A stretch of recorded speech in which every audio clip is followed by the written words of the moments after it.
இன்றைக்கி வந்து சிஎம் ஆகிறதா வந்து அறிவிக்கிறதா ஒரு நியூஸ் வந்துட்டுருக்கு.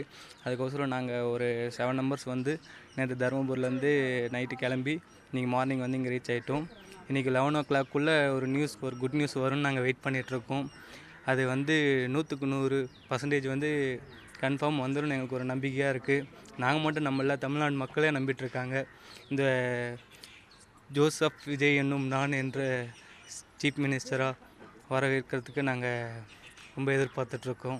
நேற்று நைட்டு உங்களுடைய எக்ஸ்பெக்டேஷன் எப்படி இருந்தது? இன்றைக்கி காலையில் நீங்கள் சென்னைக்கு வந்துட்டீங்க, இன்றைக்கி எப்படி இருக்குது? நேற்று எக்ஸ்பெக்டேஷன் வந்து கரெக்டாக நேற்று நைட்டு ஒரு 11 o'clock இன்றைக்கி ஒரு சீமாக அறிவிக்கிறதா நியூஸ் வந்துருச்சு. அதனால் நாங்கள் நைட்டாக ஒரு எக்ஸ்பெக்டேஷனோடு வந்தோம்.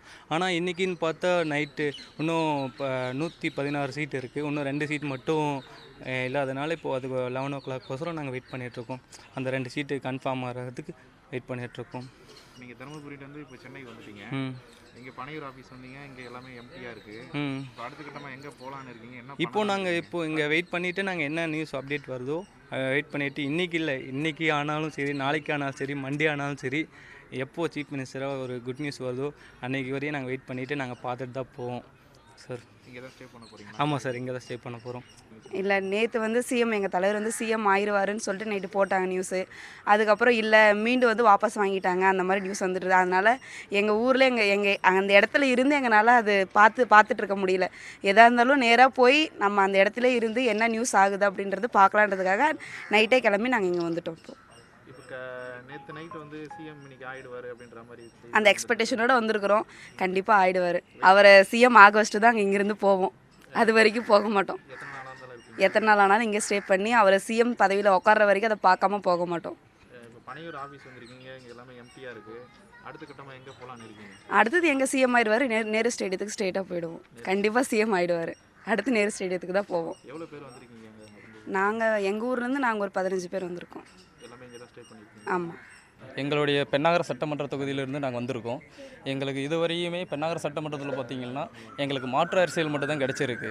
முறையாக எங்கள் அண்ணன் தலைவர் விஜய் அவர்கள் வரணும்னு சொல்லி நாங்கள் எங்களுடைய ஒவ்வொரு உழைப்பும் ஒருத்தருடைய உழைப்பும் நாங்கள் போட்டுட்டு நேற்று எங்களுக்கு தகவல் வந்தபடி விஜய் அண்ணா அவர்கள் வந்து இன்றைக்கி 11 மணிக்கு பதவி ஏற்கிறாருன்ற தகவல் கேட்ட உடனே 10:30 மணிக்கு நாங்கள் கிளம்பிட்டோம். அங்கேருந்து 10:30 மணிக்கு கிளம்பி இங்கே விடியகால் 4 மணிக்கு வந்து ரீச் ஆகணும். ஆனால் இடையில ஒரு நைட்டு 1 மணிக்கு எங்களுக்கு ஒரு அதிர்ச்சி தரக்கூடிய தகவல் எங்களுக்கு கிடைச்சது. என்னென்னா இன்னும் ஒரு 2 சீட்டு தேவை அப்படின்னு. எங்களுக்கு என்னென்னா மற்ற மாநிலத்திலையும் குறைந்த அளவுக்கு சீட்டு வாங்கின எத்தனையோ கட்சிகள் வந்து அரசியல் அமைப்பில் உட்காந்துருக்காங்க, அரசியலமைப்பு சட்ட பிரகாரம் உட்காந்துருக்காங்க. ஆனால் இங்கே ஏன் நம்மளுடைய தமிழ்நாட்டில் இருக்கக்கூடிய கவர்னர் வந்து ஏன் இந்தளவுக்கு அவருக்கு ஒரு பிரச்சனையை கொடுத்துட்ருக்காருன்றது எங்களுக்கு இதுவரையுமே தெரியல. ஏன்னா இத்தனை காலம் வரைக்குமே இந்த தமிழ்நாட்டில் எத்தனையோ ஆட்சிகள் வந்து உட்காந்துருக்காங்க. அவங்களுக்கெல்லாம் ஒரு நாள் கூட இந்த மாதிரி பிரச்சனை கொடுத்ததில்ல.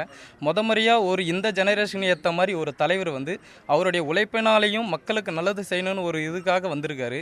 ஆனால் இங்கே இருக்கக்கூடிய அரசியல்வாதிகளும் சரி, ஆளுநரும் சரி, எங்கள் விஜயனை வந்து தலைவராக முதலமைச்சராக உட்காரதில் இவ்வளோ பிரச்சனை பண்ணுவாங்கன்னு நாங்கள் எதிர்பார்க்கல. இங்கே வந்திருக்கிற ஒவ்வொருத்தருமே நாங்கள் ஏமாற்றத்தோடு தான் இன்ன வரையும் இருக்கிறோம். இப்போது எங்கள் அண்ணா இன்றைக்கி பதவி ஏற்கலைன்னா நாங்கள் அத்தனை பேருமே பனையூர் ஆஃபீஸும் சரி, சென்னையிலையும் சரி, ஏதாவது ஒரு இடத்துல உட்காந்துட்டு நாங்கள் உண்ணாவிரதம் இருக்கிற வேறு வழி எங்களுக்கு இல்லை. ஏன்னா இது வந்து ஒரு ஜெனரேஷனுக்கான ஒரு தேர்தலாக நாங்கள் பார்த்து 1.75 கோடி மக்கள் வாக்களித்து அதுக்கான அங்கீகாரம் இதுவரையுமே எங்களுக்கு கிடைக்கலன்றதில் எங்களுக்கு ஏமாற்றமாக இருக்குது. இந்த நிலைமை வந்து இதே வேறு கட்சி வின் பண்ணியிருந்தால் இந்த மாதிரி ஒரு எதிர்ப்பு கொடுத்துருப்பாங்களான்றது எங்களுக்கு தெரியல. இப்போ ஏற்கனவே வந்து பார்த்திங்கன்னா 108 இடங்களில் நீங்கள் வெற்றி பெற்றிருக்கீங்க. முதல்ல காங்கிரஸ் வந்தாங்க, அப்புறம் மார்க்சிஸ்ட் கம்யூனிஸ்ட், இந்திய கம்யூனிஸ்ட் தொடர்ச்சியாக வராங்க. விசிகா தங்களுடைய நிலைப்பாடு அறிவிக்காமல் இருக்காங்க. இப்போது விசிகா அறிவித்தாங்கன்னா எங்களுக்கு இப்போ வரையுமே ஒரு சங்கடமான விஷயம் என்னென்னா, எல்லா கட்சியுமே விஜயண்ணாவை நம்பி வராங்கன்னா அவர் கண்டிப்பாக நல்லது மக்களுக்கு பண்ணுவாருன்ற ஒரு நம்பிக்கையில் வந்து ஆதரவு கொடுத்துட்டு தான் இருக்காங்க. இதில் விடுதலை சிறுத்தைகளும் வந்து ஆதரவு கொடுத்தா எங்கள் அண்ணா என்ன தமிழ்நாட்டு மக்களுக்கும் சரி ஏன்னா அவருடைய நிலைப்பாடு என்னென்னா ஆட்சியில் அதிகாரத்திலையும் பங்குண்டு முன்னாடியும் முன்மொழிந்ததுனால தான் இவ்வளவும் அவர் தனிப்பட்ட நின்று 108 இடத்துல வின் பண்ணியிருக்காரு. இப்போ வரக்கூடிய கட்சிகளுக்கும் ஆட்சியிலையும் பங்கு அதிகாரப்பத்திலும் சொல்லியிருக்காரு. ஆனால் கம்யூனிசத்தில் வந்து அது பங்கு நாங்கள் வேண்டான்னு சொல்லியிருக்காங்க. ஆனால் இப்போதைக்கு யார் டிமாண்ட் வச்சு வந்தாலுமே அதில் பங்கு கண்டிப்பாக கொடுக்கும். ஆனால் எங்கள் அண்ணாவோட சேர்ந்து ஒரு நல்ல அரசியலை, ஊழல் அற்ற அரசியலை நிர்வாகத்தில் அவங்க செய்வாங்கன்ற ஒரு நம்பிக்கையில் தான் நாங்களும் இருக்கோம். விசிகா வந்து ஆதரவு கொடுத்தா இந்த தமிழ்நாடு 5 வருஷத்துக்கு நல்லபடியாக சிறப்பாக ஆட்சி செஞ்சு மறுபடியும் இந்த 5 வருஷம் மட்டும் இல்லை, எங்கள் அண்ணா சொன்ன மாதிரி 30 வருஷம் உழைப்பை நான் போட்டிருக்கேன். அதுக்கு உறுதுணையாக நாங்கள் இருந்தோம்.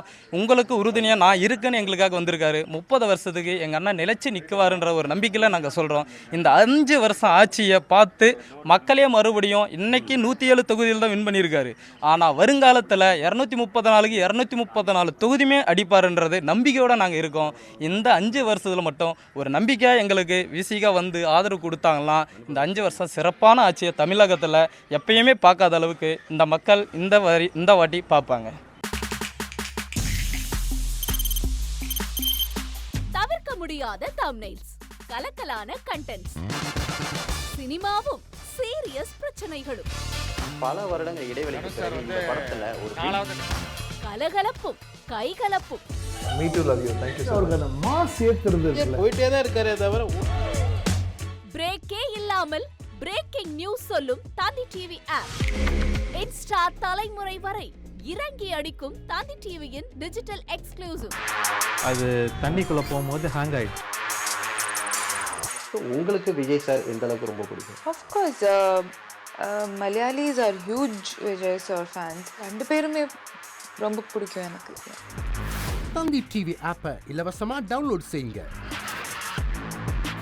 ஃபாலோ பண்ணுங்க, சப்ஸ்கிரைப் பண்ணுங்க, என்ஜாய் பண்ணுங்க.